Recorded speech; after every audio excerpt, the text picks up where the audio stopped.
নমস্কার বন্ধুরা, আমার নতুন একটা রেসিপি দেখার জন্য আবারও সবাইকে স্বাগত জানিয়ে শুরু করছি আমার আজকের রেসিপি। আজকে আপনাদের সঙ্গে শেয়ার করব যে রেসিপিটা, সেটা হলো মতিচুরের লাড্ডু।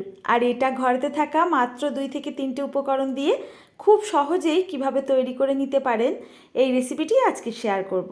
আর এটা কিন্তু কোনো রকম বেসন কিংবা কোনো রকম ব্যাটার গুলার ঝামেলা ছাড়াই আপনারা তৈরি করে নিতে পারবেন। আর এতটাই সুন্দর তৈরি হয় যে একবার দেখবে সেই বানাতে পারবে। চলুন তাহলে শুরু করি আজকের রেসিপি। প্রথমে এর জন্য আমাদের লাগবে ছোলার ডাল। এটা তো প্রত্যেকের ঘরেই সবসময় পাওয়া যায়। তো আমি একটা মেজারমেন্ট কাপ বা বাটি মাপ করেই দেখিয়ে দিচ্ছি। তো আপনাদের হাতের কাছে থাকা যে কোনো একটা বাটি বা কাপ মাপ করে নিয়ে নেবেন। 1 কাপ আমি নিয়ে নিচ্ছি এখানে ছোলার ডাল। আর দেখুন, এটাকে ভালো করে জলে ধুয়ে পরিষ্কার জলে আমরা ভিজিয়ে রাখবো 2 থেকে 3 ঘন্টার জন্য। বন্ধুরা, আজকের রেসিপিটি যদি ভালো লাগে অবশ্যই সম্পূর্ণ রেসিপিটা দেখার জন্য অনুরোধ রইল। তো দেখুন, এই ডালটাকে আমি এখন পরিষ্কার করে ধুয়ে নিয়েছি। এটাকে 2-3 ঘন্টার জন্য এভাবে ভিজিয়ে রেখে দিচ্ছি। আর 2-3 ঘন্টা পর ফিরে আসলাম। তো দেখুন, ডালটা কিন্তু পুরোপুরি ভিজে গেছে আর ফুলে ডবল হয়ে গেছে। এখন এর মধ্যে থাকা যে জলটা, এটাকে আমরা ঝাড়িয়ে ফেলে আবারও ডালটাকে ভালো করে ধুয়ে নেব। আর দেখুন, এর মধ্যে একটুও কিন্তু জল রাখা যাবে না। তো এখন আমরা একটা মিক্সির জার নিয়ে নিচ্ছি আর এর মধ্যে কিছুটা ডাল দিয়ে দিচ্ছি। এর মধ্যে কোনো রকম জলের ব্যবহার করা যাবে না। এই ডালগুলো দিয়ে আস্তে আস্তে ব্লেন্ডারটাকে দেখুন ঘোরাবো, আবার অফ করব। এইভাবে করে একটু দানা দানা করে এই ডালগুলোকে আমাদের পেস্ট তৈরি করে নিতে হবে। কোনো রকম কিন্তু জলের ব্যবহার একদমই করা যাবে না। আর একটু দানা দানা যেন থাকে, খেয়াল রাখবেন। এখন এই ডালের পেস্টটাকে একটা পাত্রের মধ্যে নামিয়ে নিচ্ছি। আরও কিছুটা আমার ডাল কিন্তু পেস্ট করতে এখনও বাকি আছে, সেগুলো একইভাবে জল ছাড়া এখানে পেস্ট করে নিয়েছি। আর কতটা দানা দানা আছে দেখেই বুঝতে পাচ্ছেন, ডালটা কিন্তু একদমই মিহি করে বাটিনি। তো এখানে বন্ধুরা 2বারে যেহেতু পেস্ট তৈরি করেছি, তাই এটাকে একটু মিশিয়ে নিলাম। আর এখন এগুলোকে কিন্তু আমাদের বড়ার আকারে ভেজে নিতে হবে। তাই গ্যাস ওভেনে একটা ফ্রাইং প্যান বসিয়ে দিয়েছি আর এর মধ্যে পর্যাপ্ত পরিমাণে ভাজার জন্য রিফাইন্ড অয়েল অ্যাড করে দিচ্ছি। যদি চান আপনারা এখানে কিন্তু ঘিয়ের ব্যবহারও করতে পারবেন। এখন এই তেলটাকে খুব ভালো মতো গরম করে নিয়েছি আর এর মধ্যে হাতে বড়ার আকারে একটু শেপ দিয়ে পাতলা করে ভেজে নিচ্ছি। এগুলো ভাজতে খুব একটা বেশি টাইম লাগবে না, তবে লাল করে কিন্তু একদমই এই বড়াগুলো ভাজা যাবে না, তাহলে লাড্ডুগুলো আমাদের খেতে অতটা ভালো হবে না। হালকা আঁচে রেখে এগুলোকে হালকা গোল্ডেন করে ভেজে নিতে হবে। তো দেখুন, একটা সাইড আমার ভেজে নেওয়া হয়ে গেছে। আরও একটা সাইডকে এইভাবে উল্টিয়ে আমরা আবারও কিছুক্ষণ ভেজে নেব। বড়াগুলো 2 সাইড খুব ভালো মতো ভাজা হয়ে গেলে তেল ছড়িয়ে এগুলোকে ঝটপট নামিয়ে নিতে হবে। আরও কিছুটা বড়া আমার ভাজতে বাকি আছে, সেগুলো একইভাবে ভেজে নেব।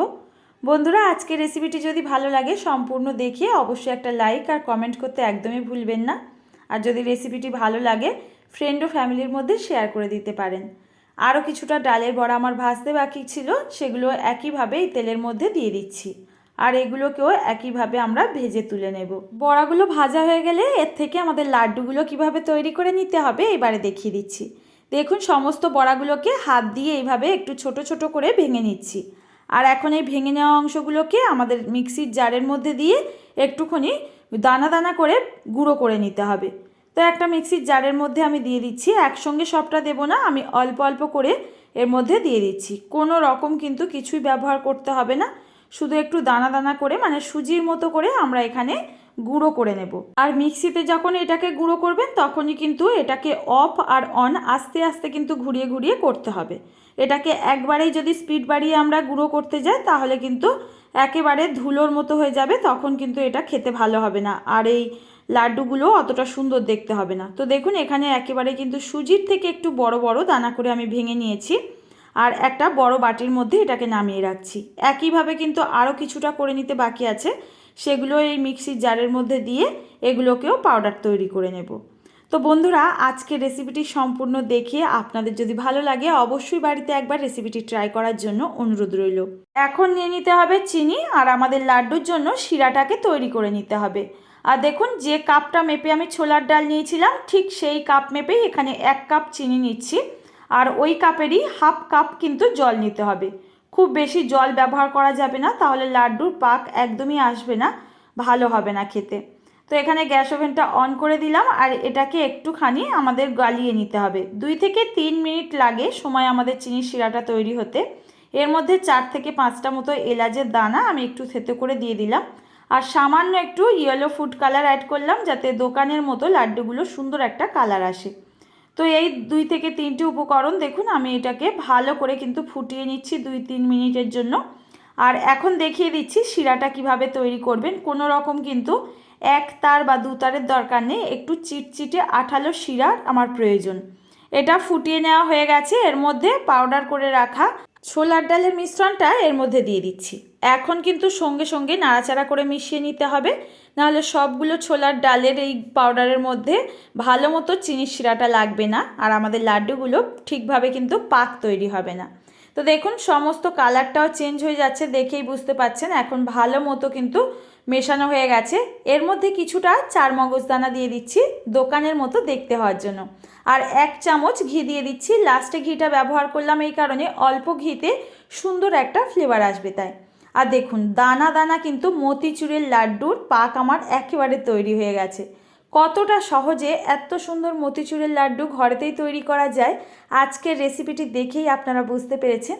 অবশ্যই গণেশ চতুর্থীর দিন আপনারাও নিজে হাতে তৈরি করে নিতে পারবেন, কিংবা যখনই খাওয়ার ইচ্ছা হবে এগুলো তৈরি করে স্টোর করেও অনেক দিন পর্যন্ত রেখে দিতে পারেন। এখন এই মিশ্রণটা থেকে আমাদের লাড্ডুগুলো তৈরি করে নিতে হবে। হালকা গরম থাকতে থাকতেই কিন্তু এই কাজটা করে নেবেন, তাহলে লাড্ডুগুলো তৈরি করা খুবই সহজ মনে হবে। তো দেখুন বন্ধুরা, এখন হাতের মুঠোর মধ্যে আপনার পছন্দসই কিছুটা এরকম লাড্ডুর মিশ্রণ নিয়ে নেবেন, আর এইভাবে পাকিয়ে নিলে সুন্দর একটা করে লাড্ডু তৈরি হয়ে যাবে।